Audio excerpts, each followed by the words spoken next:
Hello again, friends, and you are my friends, and welcome to your ITFC match preview show as we build up to this weekend's away game to Everton, 3 p.m. kickoff on the Saturday. How you thinking? How you feeling? Who makes you starting 11? Obviously, got some transfer links. The start of absolute many, I fear and I feel. How do you feel about that? Johnson linked with Fulham. I've seen an Omari link floating around, and of course, we are sort of changing our own times of going live. It used to be a lot of regular clockwork, 8 o'clock, but we're getting used to Championship life early. So we're moving, obviously 7:30 now. It was an earlier show on Sunday. So the best way to combat that, and good evening, Paul. Hope you're well. Lynn's here, Andy's here. Welcome all in. Get your comments, your things, your thoughts, your opinions in.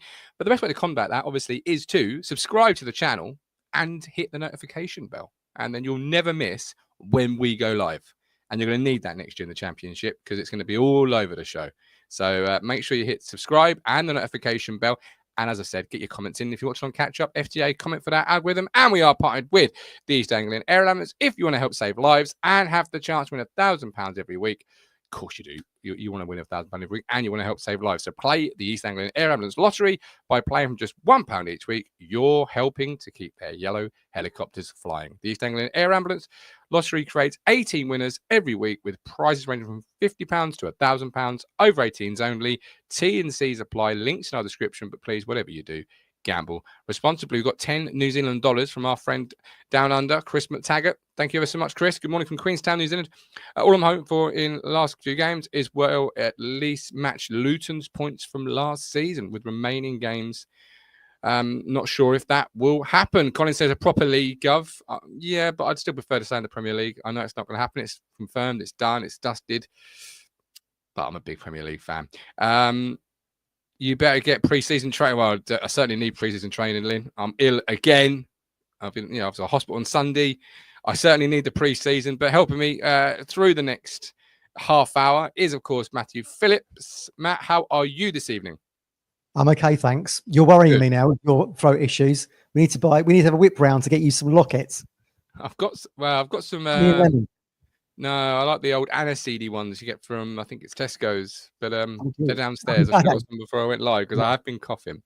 But look, we're building up to another Premier League game. Colin calls the league below the proper league. What do you want?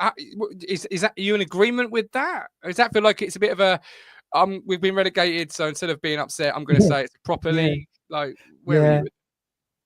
Me and some friends I've got who are sport championship clubs, like Chris Hall, of course, who cameos on the show.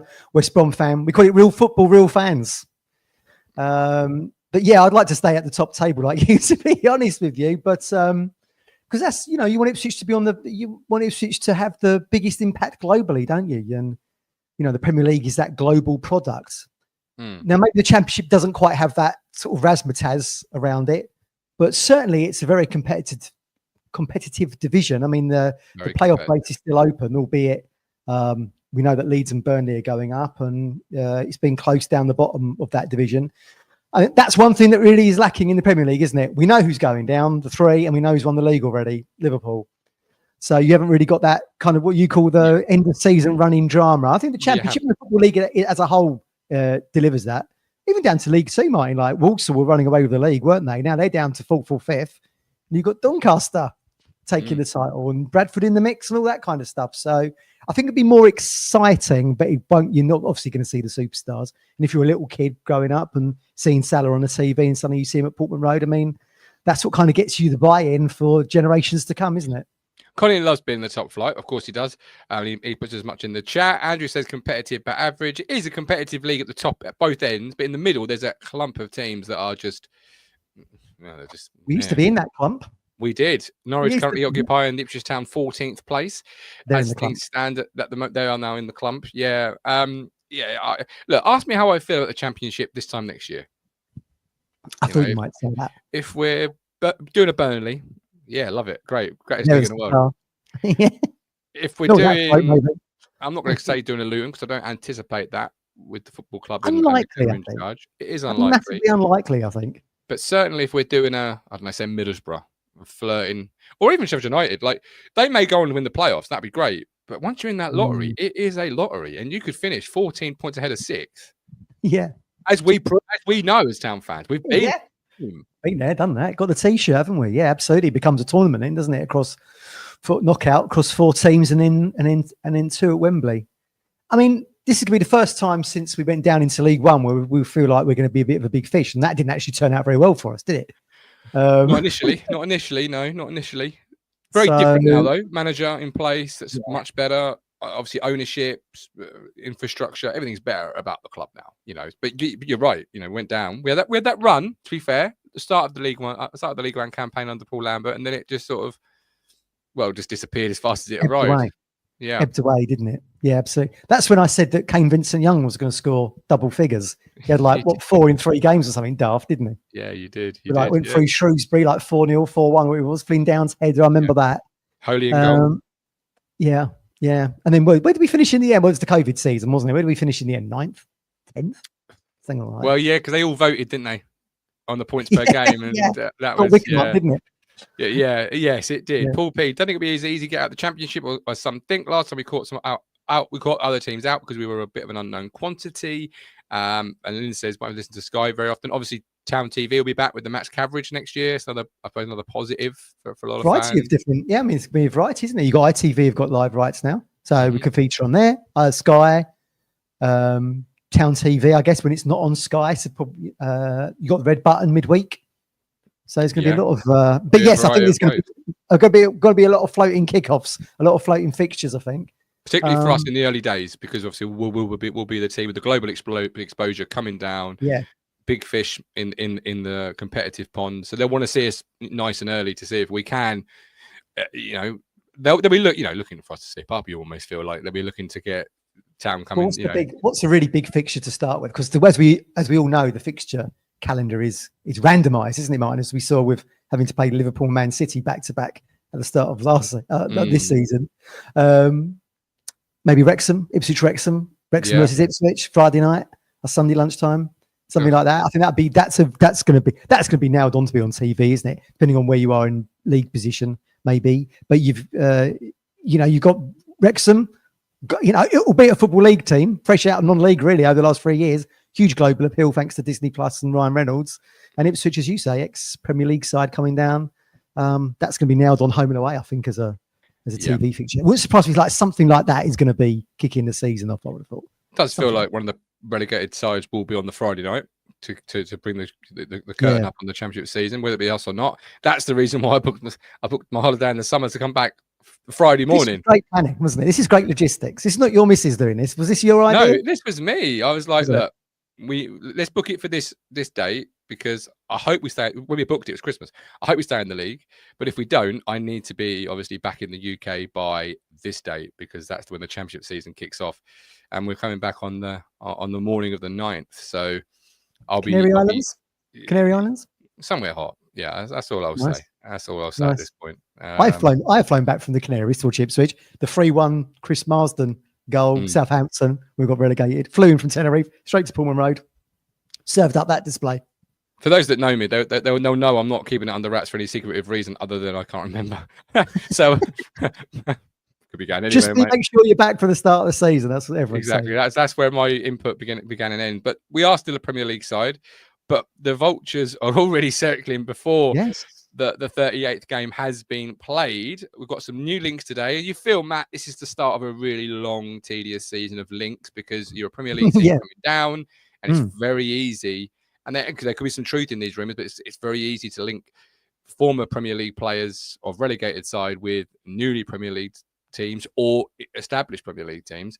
But Ben Johnson, the first, linked with Fulham. Obviously, a free transfer last summer. Would you be disappointed if Ben was to move on to Fulham? How much would you be looking to get? And obviously, it's all profit because he was a free transfer last year. So, player trading model there doing wonders. But what are your thoughts on that link? I'd be a little bit. I mean, look, he was hardly sort of a huge announcement when he signed, wasn't he? We were kind of like, who's this guy? He'd been sort of a steady Eddie at West Ham, I would say. And, obviously I've got a lot of family of West Ham fans. They weren't too gutted that he was moving on. I think he was just sort of seen as a squad player, utility player, maybe someone who would start a few games coming off the bench. Would everyone be really upset if he was to leave? I think he'd do really well in the Championship, but I feel like he is probably replaceable.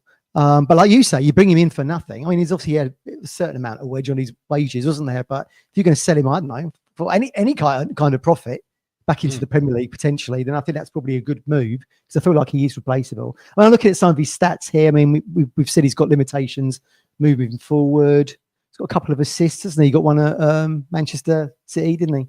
I've really enjoyed watching him play over the last couple of weeks. I think he's done well since he came into the team.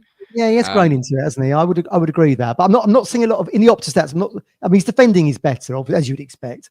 In the Opta stats, his tackles one very good. He's in the green for that. Aerial duels very good. Interceptions very good. Also very good at committing fouls. But get stuck in, Ben. So I mean, he's got some decent defensive attributes, I feel, but nothing I don't think that would be irreplaceable if he was to be cashed in. Now we're talking about it. It actually makes sense if actually someone wants to bring in 5, 6, 7 million for him. I think he's very replaceable, but I think he would do very well in the Championship for us. Agreed. Yeah, like I say, I really enjoyed watching him play over the last couple of weeks. He's really developed as a player this year. Free transfer last year, so if you got 7 million, for example, for him, 100% profit. Yeah, good bit of money, 7 million. You can go and bring a right back in who's going to act as cover for Axel, because obviously next year, all things considered in terms of fitness, you're going to have Ogbene, Burns on that right side. You're going to have Axel at right back. So, Ben. Harry Clark will return. You've got Harry Clark. So, theoretically, Ben Johnson could be a step in as a replacement for either of those two positions. So, if you can get 7 million for a replacement, I can't see why you wouldn't necessarily. But I'd like to keep him because I've really enjoyed watching him develop this year. And they're going to be a really good player in future years. Another link, obviously, is Omari Hutchinson being linked with New Boys Leeds.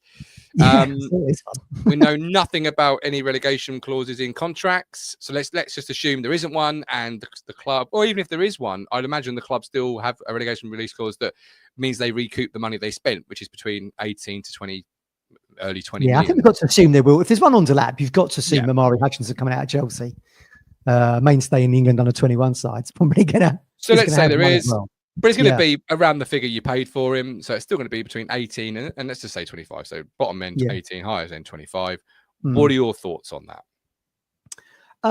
I'd be gutted to see him go as well, because when we wind back to the start of that season when he came in and he was very raw, I mean, he grew massively into the season. It'll be maybe not with the same impact, but a bit like what you're saying with Johnson this season. He's going into the season. I mean, Omari grew into the season with huge impact, didn't he? He started scoring these worldy goals like we saw at Hull City in that 3-3. He was the real catalyst, wasn't he, to sort of get us over the line into second place and in the end just miss out on the title, but hold off Leeds into third. I mean, I feel like he's been under the radar a little bit this season, but again, his stats really add up on Opta. Shots 36, shots on target 17, all in the green there.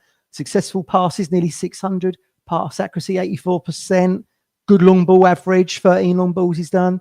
Successful dribbles 45. That's nearly in comparison to other midfielders. Duels 117. Again, Omari gets stuck in there. Fouls committed 28, so he's not afraid to put the boot in. Possession one in the final third, really good. So I think Omari's probably gone under the radar a little bit, just in terms of some of his offerings. He just hasn't offered it in goals, has he? I mean, we saw the Man United. Assists. Yeah, we've seen it with Man United, didn't we? What, 2 assists? Two. And he's only had 5 big chances created as well. So in terms of assists that you would win points with, the goals, the assists, the big chance creation, hasn't had the type of year obviously we would have perhaps hoped for. I mean, at the start of the year, I asked everybody when we signed him, what do you think, would be a good year for him? I love Omari, just to tell you. I think he's going to be a really good player in years to come, Matt. But, for 18 and 25 million, do you feel Leeds fans might be a bit underwhelmed if that's the sort of signing they're bringing in? You want attacking Fred. I mean, he's got some good stats. He's actually 3 goals, isn't he? I keep missing out the Spurs goal he scored. I keep missing that one. I think if you're going to pay, say you're going to pay 25 million for a player, I think you'd probably want more goals and assists on the tally a little bit. I think if it was me as a Leeds fan, you might think, is there a better option? Is there a better option abroad, for example? But again, it would be good. What we might lose in the Delap deal, where everyone was thinking it was going to be like 50 million, didn't they? And then we think everyone's going to come to the table with 30 million pound offers. If that relegation clause rumour is correct, then maybe you can make back some of it with Hutchinson. And of course, we can all be gutted if he was to move on. It was a plus that we got him in the first place. But then when he signed, no one really knew who Omari Hutchinson was. There will be other players of that ilk coming through who in a year's time will be thinking, if we're back in the Premier League, we've got to keep hold of X, Y, Z. Look how well he's done for us. Yeah. Well, yeah, and in years to come, he's going to be a really good player. Big talent. But is he, the right now? And the Leeds fans, I think, will be looking for right now. And I think if we were, going back up again this time next year, I would be banging the drum for players that are going to deliver right now. We've got the players that we bought last time that are going to develop, great, but you want players for right now. And, based on his goals, assists, and big chance creation, you don't necessarily feel he's going to offer that right now. In 2-3 years' time, he might. But that's no good if you're in the situation as getting relegated, and then you're losing to the next team on the way up, because you aren't going to reap the benefits of that development, as it were. We still don't really know where he plays, Martin, do we? We don't really know where he plays, really. Well, the fan base is divided. Is he at 10? Is he on the right? Well, you can have Benny coming back and Wes Burns on the right. So, I mean, there's two players that will feel like new signings, given how long they've been absent for. Yeah, absolutely. Yeah, this is it. I still think at this point of his career, his best position is on the right. In years to come, it will be centrally. But right now, I don't think he can influence games as much as you want in that 10 at the top level. In the Championship, he's going to, as we saw before, really do well and bring everything to the table in terms of goals and assists. But the top level, I think he's not there at this point of his career to really really take control of games as you need at the 10. And that's been a real difference when you've watched teams come to Portman Road. Their front 3 or 4 have been such quality players that all take control of the games at different points. Generally, internationals that have played at tournaments as well, haven't they? Like Son, for example, at Tottenham. Yeah, and that's obviously going to world-class players that have been in the Premier League for a long time. But even the players of clubs that have come down that are supposed to be around you. I mean, I thought we'd be in trouble when we went to West Ham and got beat 4-1. I mean, but when you look at the clubs that are around you, even they've got quality players that are just a bit more impactful in that role at this level. But we'll see. Paul Peace has Axel actually signed up again. I'd be surprised if he does. He hasn't, but I wouldn't be surprised. I'd be surprised if he doesn't sign up. Like, why would he? He might get an offer from the Premier League, but he has had injuries this year. He's happy here. He's got his best football arguably being played here. I'd be surprised if he doesn't sign up, Matt. I really would. Yeah, I hope he does. I mean, I could only think if he was to get a deal with a Premier League side. And remember, he didn't get one with Luton, did he? Which is why he trained with them. Whether or not he turned that down, or they thought his injury record was too sketchy, and he came to us. But what he does bring on one side of the coin, what he does bring you is that kind of Premier League. Well, he's played in the Champions League one night in Napoli, Martin, as you like to remember, on that loan period. You'd like to remind me, you mean? In Italy, yeah. He's a very good defender, but as you rightly say, his career at Ipswich and his career in whole really has been punctuated by injuries, both on and off the pitch, haven't we? As we've discovered this season. He'd be great though to keep around. I've always thought, maybe he could be, before O'Shea came in, I thought maybe he would take over the captaincy, given he did captain Man United one time in the League Cup. I hope we will keep him. But I think if he was to go to another club and go into the Premier League, he might just be seen like Ross Barkley was when he went from Luton to Villa. Minimal amount of starts in cup competitions, brought in off the bench, that kind of stuff. He might just feature as a defender in a decent Premier League mid-table side, maybe. Yeah, it's interesting with Axel, isn't it? Because obviously last year, arrived to us with this injury record. Last year was rarely injured. This year, let's remove the freak accident with the washing up. You can't ever, no dashboard in the world statistically is ever going to have that on it in terms of you could get injured washing up. But if you look at his injury record this year, it's sort of, I wouldn't say reverted back to norm, but it has reappeared. And I'd just be interested to know if it's the elite level of football, if it's the intensity of the elite level, or if that's sadly, as his career has been, just, an injury that keeps coming up. Because obviously was last year with the anomaly, Matt, or is this year, because you've had 2 years and you've had different injury records, and is it the top flight, or was last year an anomaly? I'd just be interested to know. And obviously you take the risk extending the deal, because if it isn't an anomaly and it is just how his career is sadly going to go, then next year you're going to arguably have Harry Clark or Ben Johnson. If Ben Johnson leaves, Harry Clark playing majority of the games, and it's interesting. But you 17 have a, starts. So that's half the games pretty much, isn't it? What's this game Yeah. coming up? 35? Game 30, match week 35, is Yeah. it? So 17, so he's done half, hasn't he? What, one assist? I can't remember who that was against. So tell us in the comments, everybody. Was it? No, I don't know.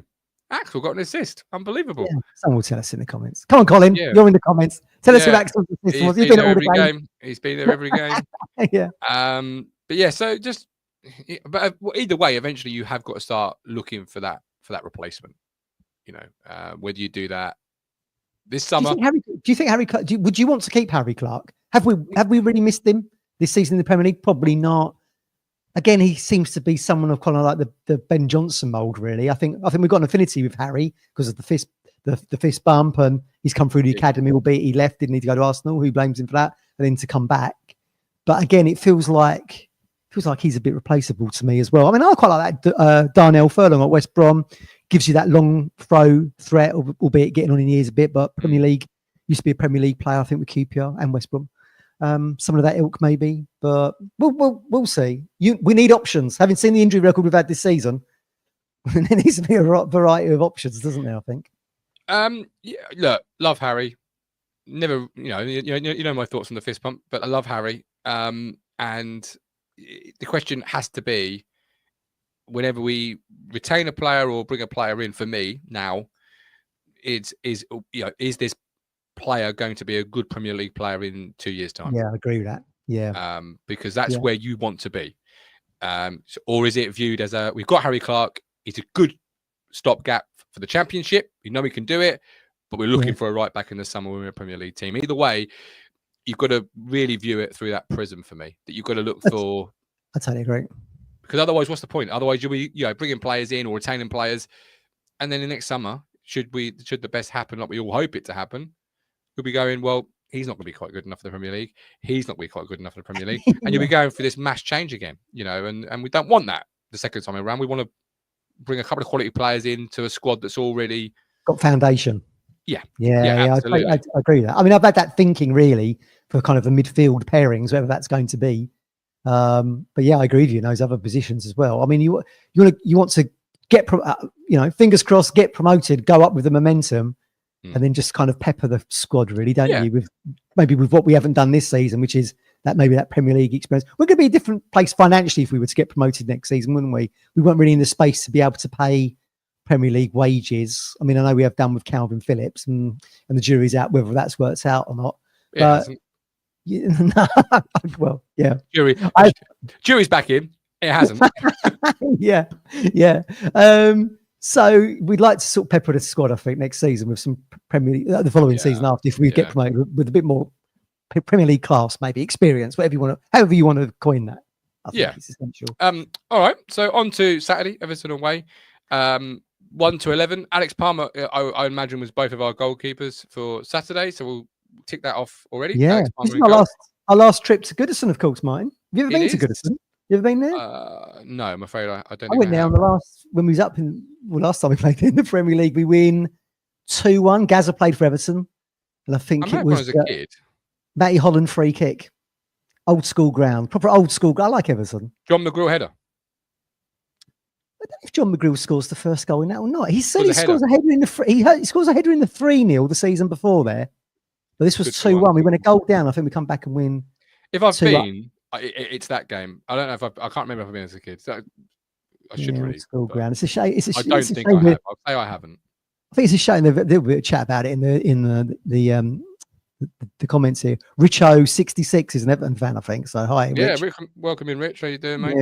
Yeah, but yeah, old school. That's going to be a loss, I think, to the game because you're going to have this Bramley Moor docks coming forward. Looks great, right on the docks of the Mersey. Very continental looking. I mean, a world away from Goodison, which is this old school ground, of course, with houses all around it. But that's the way the game is going. I mean, Everton have been underachieving. Sorry, Rich.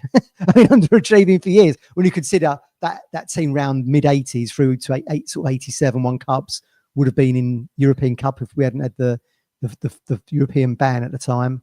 Sort of Sheedy, Graham Sharp, Derek Mountfield, Howard Kendall's manager. That was a phenomenal side. So I'm sure Everton would like to get back into that mix at some point. But maybe we'll get to Everton's new ground in the cup or something. Who knows?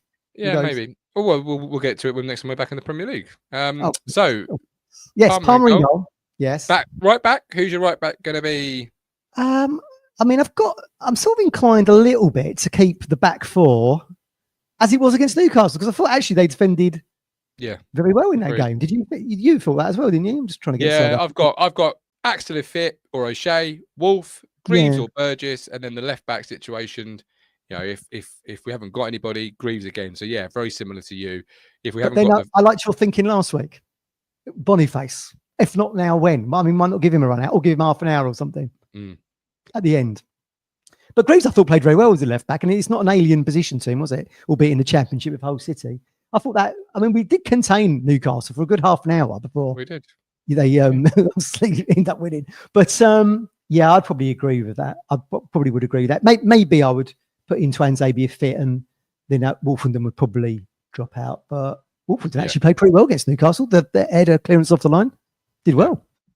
Agreed. Midfield 2. I'm going Morsey and Kayust. You're going Morsey and Kayust, are you? You don't want to see Jack hold on a minute. As president of the Jack Taylor fan club, what's going on here? What's happened? I like Kayust. And you want to see more of Kayust before he goes back to Napoli? Back to Napoli, yeah, kind of, yeah. Yeah. I said it at the start of the year. This loan could be a 6-day Peralta loan, and it's proved right. We've all fallen in love with Kayust, and we're getting relegated, and we got next to no chance of keeping him. And I was right. I hate being right, but I was right on that one. And I want to see more of him. So if you tell me I've got to have Jack Taylor as his president of his Fan Appreciation Society, then it's Kayust and Taylor for me. But fair enough. You want to see more of him? We'll go more in Kayust. And of course, there's a nice little parallel to Peralta, isn't there? Because he went back to Italy as well. It's Inter Milan. I preferred Peralta's spell for Ipswich over Cahuste's, really. I do like Cahuste. I just don't. He's just not offered what I wanted from him going forward. No, I agree. Until the latter parts of the season, when it's too late and he's been covered by injuries. But seems a really good guy anyway. But no, I'm actually on the Jack Taylor train here. I'd be giving him as many games as I can between now and the end of the season. So he's instrumental in this squad for next season, because we still don't know what the makeup of that's going to look like. So I probably would go with Taylor and Morsey, or maybe Taylor and Cahuste. Do I give Massimo a bit of a run out before he says goodbye? Not sure. But I would certainly it'd be Taylor and one other for me. And I want him to get as much experience in these stadiums as possible before dropping down and being quite integral to our midfield next season, I would have thought. Yeah, you see, I've already come to the conclusion, I guess, that I want the club to bring in 2 central midfield players. So and your choice is to be selected as well, don't you? These exact ones. Well, I haven't announced yet. But as I've come to that conclusion, I've got less urgency to see Taylor get his feet wet at these stadiums and Premier League appearances, because I know what Jack's developing, and he's a good player. As everyone knows, my love for Jack Taylor is well known. But he's going to be an understudy next year again for me. He's going to be stepping into the 11. I'm bringing in 2 midfield players. So there's less of that urgency. There's less of that. I want to see if he can, if I want to see this. You know, I get you thinking behind it. But you know what vibe I'm getting from you here? What? Guillotine Gov, albeit in brackets, light. Because albeit, let's see. I mean, what's he going to do between now and the end of the season to really, win me over? It'd have to be, mass amounts of. It has to be like 4 assists and 2 goals to really, or 3 assists and 2 goals, or 2 assists and 2 goals. To really sort of less and less. It'd be 1 assist and 1 goal. I'm trying to temper just 1 assist will do. Martin, as the show closes. I'm trying to temper expectation before the chat say 4 assists and 4 goals. But what I'm saying is, I'd have to see some real production to say, I don't know what, maybe I was too quick to think I need 2 midfield players. Do you know what I mean? Like the club said, if you ran out first day of the year, we've only signed 1 midfield player and it's Taylor and this 1 midfield player, are you going to be 100% happy with that? No, probably I wouldn't be, to be quite honest with you. I just want to see him finish the season with momentum, basically. Smack one from 25 yards or something. I mean, that was the reason why Marcus Evans pulled that masterstroke, wasn't it? To get Gio dos Santos in to try and raise season ticket sales for the following season. That was kind of the master plan behind it all, and everyone was talking about that, and Ipswich moving on under Keane, etc. And I guess it's similar. You want to see Taylor finish strongly, maybe get have impact in games, and you think, oh, really impressed in those final few games, and he'll be in the forefront of people's thinking for the new season. But again, that could be lost if you've got 2 kind of marquee signings that come in as Ipswich Town's midfield starters next season. Yeah. All right. So the 3 behind the striker. Tricky I've got. one, isn't it? Where you I've going? got Because we've got no Johnson now, have we? Gone. No. So I've gone in Ciso and Clark. Oh, okay. I don't know about the right side, if I'm brutally honest. Is Omari going to be back? I mean, hopefully Omari might be back. If Omari's back, play Omari on the right. Yeah. I'm tempted to see if Enciso could play right and go Enciso, Chaplin, if Chaplin's fit enough to start, which being on the bench you'd hope he should be or would be, and Clark. I'm certainly playing Jack Clark. I'm certainly playing that. He's been very unlucky in getting subbed when we get red cards, and he was playing all right in both of those games. So I would go Enciso on the right, whether or not it's his best position or he can play there regularly. Yeah. So it's one game of the year. We're very short on that side. So I'd go Enciso, Chaplin, and I'd go Jack Clark. I like the idea of bringing Chaplin in. You're a little bit critical, weren't you, of Enciso against Newcastle? And I can see, I get that. And you thought maybe he could have made way when the red card had taken place and given Jack Clark more minutes. And I get that thinking as well. I like the idea of Chaplin playing. If fits, I might give Chaplin a run out here. I'll have Clark on the left. I'll give you a little curveball to play that right-sided role, considering how we just said Johnson isn't great getting forward, particularly with good defensive stats. Could Godfrey not go into that right-hand side role? He's played central. He's played central midfield against his old club in Everton. He's played central midfield before. There you go, Richo. What did you think of Ben Godfrey when he was in Everton Gunners? Tell us in the comments. That's the potential one. That's a potential curveball. I mean, if Omari's fit to play, then fantastic. But maybe you could start with Godfrey and bring Omari on from the bench, potentially. Yeah. And Ciso's got that unpredictability about him, which fans like and is great. You don't know what he's going to quite bring to it. He's got tricks, he's got ability, he can shoot from anywhere, really. Yeah. Look, talk about Ben Johnson. Playing for someone like Fulham, I think he'd be brilliant, where he can show flashes in games and continue to develop as a player, but kind of sort of go back into the background a little bit at times, but then come forward and show his unpredictability. Isn't expected to be a starter, or isn't someone like January when he arrived. Effectively, the fan base was putting that hat on, saying, you're our saviour to try and keep us in the division. That was me. Yeah, I was wearing that t-shirt, but he's not quite there at this point. No, but for an established side, he will be. So on Saturday, you see it, unpredictability, but then can run into dead ends, can lose the ball, can do these little things that when you're a team that's struggling, when you're a team that really needs to keep the ball, really needs to have it stick at the end of the pitch, it's not quite what you need at this point. But his unpredictability is off the scale. He's a really good player. Street footballer, South American maverick. Yeah, I love all that. I'd love to see Chaplin get a bit more of a run out. I mean, he became a forgotten man, didn't he, after sort of the opening day of the season? Didn't really feature and come back in that Brentford game through injury and illness, didn't he? And actually played very well in that. Played very well in that game, and it's nice to see him finish the season strongly. Is he someone you might be selling? I mean, we'll get into this in the summer, but would he be someone you'd be looking to sell? You're going to keep him? He looked 13 goals, didn't he, in that promotion season out of the champ? Someone to keep around, knows the division. One more year for me. Yeah. I'm surprised we're not rolling Smodics out into this team on Saturday, even though he's in a boot. Get out there, give us something, give us 10 minutes.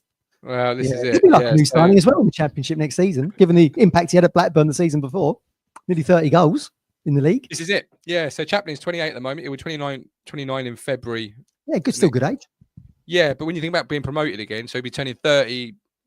Hopefully, the next time we're back in the Premier League, should be going back to back, or return straight back. Yeah, but is he at this point? Is he what you need? And as he creeps older, so that's why I say one more year in that way, in the sense of I'm keeping him for next year definitely, and then we'll assess it next summer as regards to whether he's a player we stick. Because he's right, he's been. I know he's had some injuries, but he has almost been the forgotten man, which is a surprise considering he's 13 goals the year before and good the year before that. All right, League One, but still integral.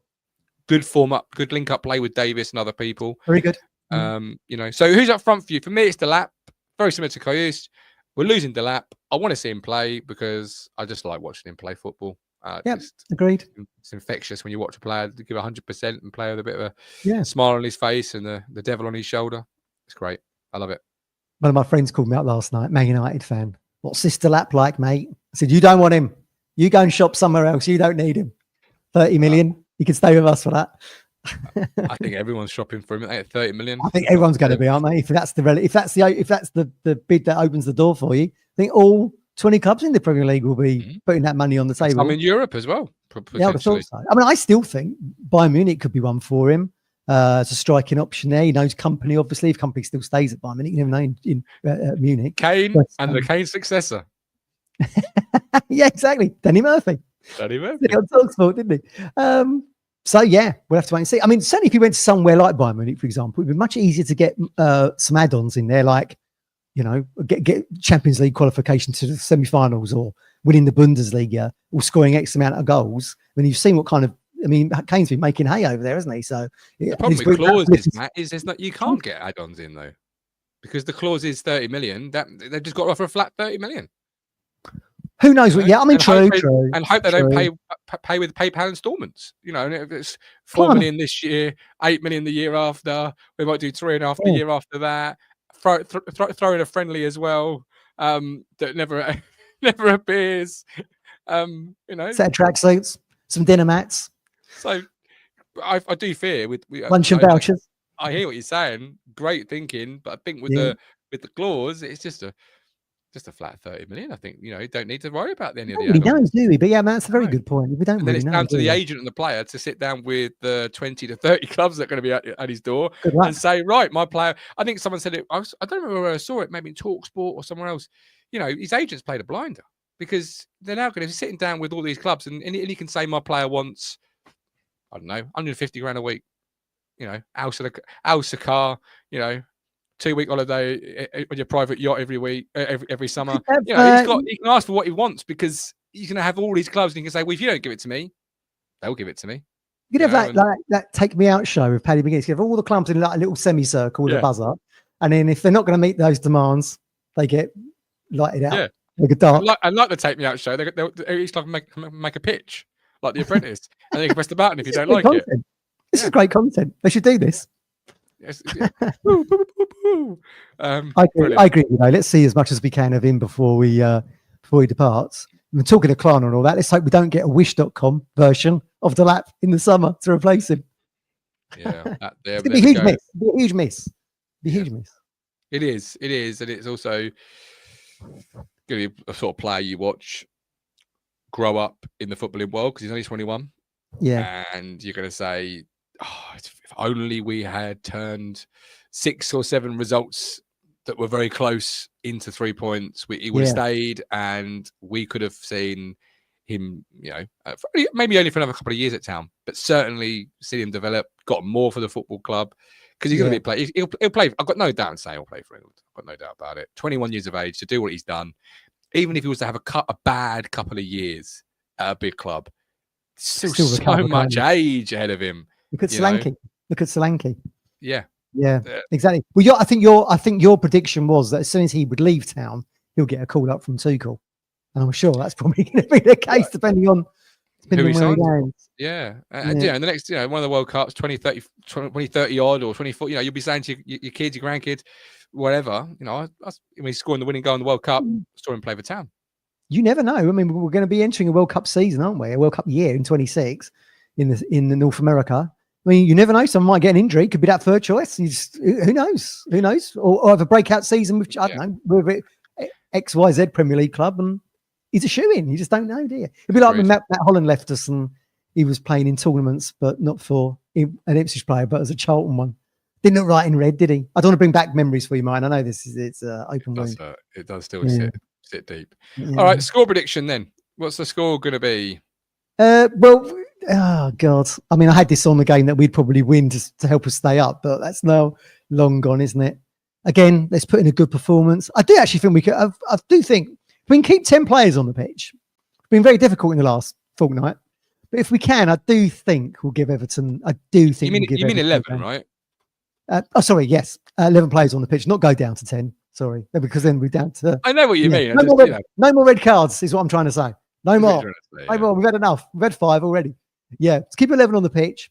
I think we can give Everton a game. Whether or not we've got it's enough to beat them, not sure. We made them look pretty good at Pullman Road, albeit under Sean Dyche. I think we can get a draw out of this one. I'm going to say, look, we drew 2-2 there once in the FA Cup, circa 85. I'm going to go 2-2. Yeah, so you think back to that first one, still a lot of optimism coming into it, and they kind of played. They were must win, wasn't it? We said Well, we didn't. but A lot of people did. and if you look, and I was looking at some artwork I'd done for the match preview on the first game, where I can't remember who the contributor was for their score prediction, and even I had it down for a win. I think I had 3-2. I think they had 3-1. You just that optimism at that point. And now I'm sitting in, I'm thinking, could be 2-1 Everton, could be 2-0. It's misplaced optimism, wasn't it? Well, obviously the reality is, a bit now. You just think back to where we were, and very similar to West Ham. Going to West Ham and being beaten 4-1 by a side that will probably finish fourth from bottom, not great. And again, these were a club that were down the bottom under Sean Dyche, weren't great shakes. And they looked much better than us, didn't we? Yeah, much better. In hindsight, they should have been alarm bells, really, shouldn't they? Because they're the results, particularly at home.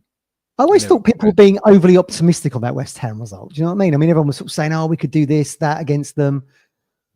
And as you saw, we could see within a minute, don't we? End up getting smacked 4-1, and they've not been great shakes. I mean, that Mohamed Kudus was good in that game, wasn't he? But they've not had a good season. But they weren't great coming into it, and then the guy, manager got sacked not long after it. Really, that was a bit of a big alarm bell going there in their run of form, and not just being beaten, being comprehensively beaten. Moyes has done really well at Everton, hasn't he? Taken over from Dyche. I mean, they made that move in order to preserve their relegation status. Because I remember driving back from somewhere, and I think they were playing Bournemouth right at the top of the year, and Troy Deeney was covering it for TalkSport. He said, "Everton are the worst Premier League team I've seen all season." He said, "Not even had a shot, barely getting over the halfway line." I think that was Sean Dyche's last game for him. And then Moyes has done fantastically well. I mean, they're on 38 points. Are they above Man United in the table? Yeah. They're just below. So United on 39, played 34, and Everton played 34 and they've got 38. But look, they're 17 points clear of us, and we thought that was going to be a team that we would catch or be on par with, and it's just I'm still gobsmacked when you look at the league table and see Wolves in 13th. And he's done really well. I think I was sure before we came live. Since he arrived, they're like 5th or 6th in the form guide. They've done amazingly well. I'm not gobsmacked because obviously he's not done well. I'm not gobsmacked because we were chasing them for so long, and it was we're going to catch Wolves, and then you look at it and you think we're not even going to be close to Wolves. Like not even going to be within sprint distance to Wolves. No, it was very good for Everton that day. Was Dwight McNeil, who sounds American, doesn't he? But he's English, and I thought he played very well in that game. But I mean, they've managed to. So I think he was a big miss when he got injured for them. He's only started 13 games this season, 4 assists, 3 goals. I don't think he's back in the side yet. I'm not sure.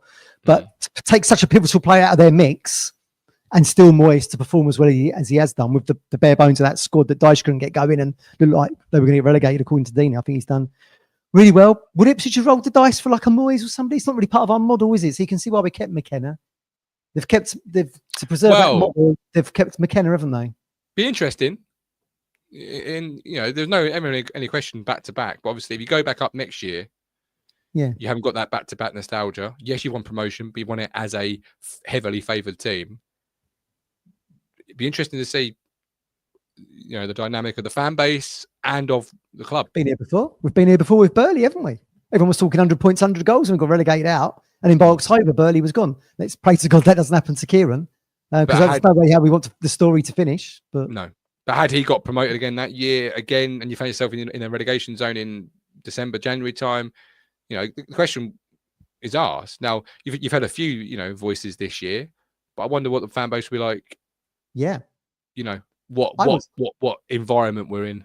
Because it's just interesting to, you hope it never happens as a Town fan, but I think they'd make the move, personally.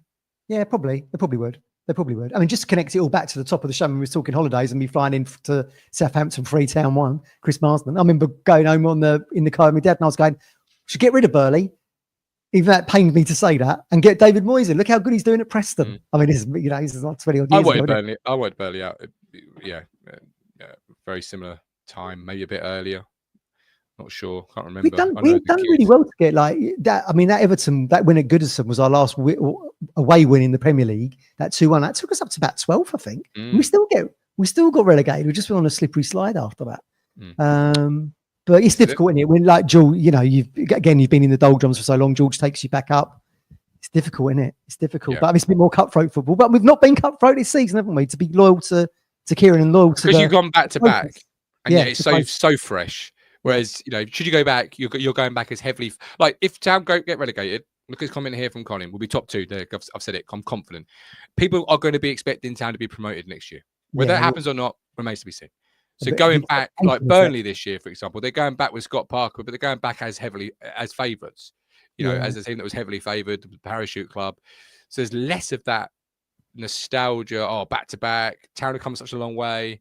So had it been 2 years' time, perhaps they would have made that move for a. I think Ipswich should have to. Yeah, no, I totally agree with you. But yes, the expectation will be for top 2, and I'm totally agreeing with Colin. The expectation for me is actually to be champions. It's going to be my expectation. I'll take top 2. I'm happy with 2. I'm happy with second. No, McKenna likes second, right? We're one of the best League One teams to have not won the league. We had a fantastic year last year, but obviously fell short of winning the league. So McKenna seems to like second. He seems to just be okay with finishing second. I want to see us lifting that big old trophy, that championship trophy at Portman Road. I want to see us lifting that. But it's going to be.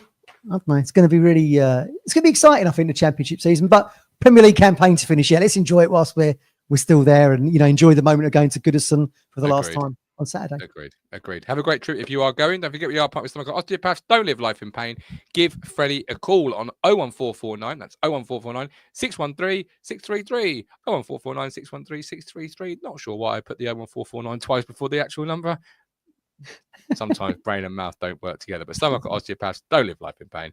Tell him the Gov from Talking Town has sent you. Thank you for watching. Lynn says 1-1. 1-1 says Greg. Colin says 2-2. Very similar to you. Or not very similar. Exactly. That's what he said. That's what he said later in the chat. Great minds, Matt. There we go. Great score predictions. Great chat. Thanks for watching. If you're watching on Catch Up FTA, come up for the algorithm. But until Saturday, match reaction. Should this voice last? I've got a feeling it probably won't. But this man here is Matthew Phillips. I have been going the Gov. Thank you so much. Take care. God bless. All the best. Bye.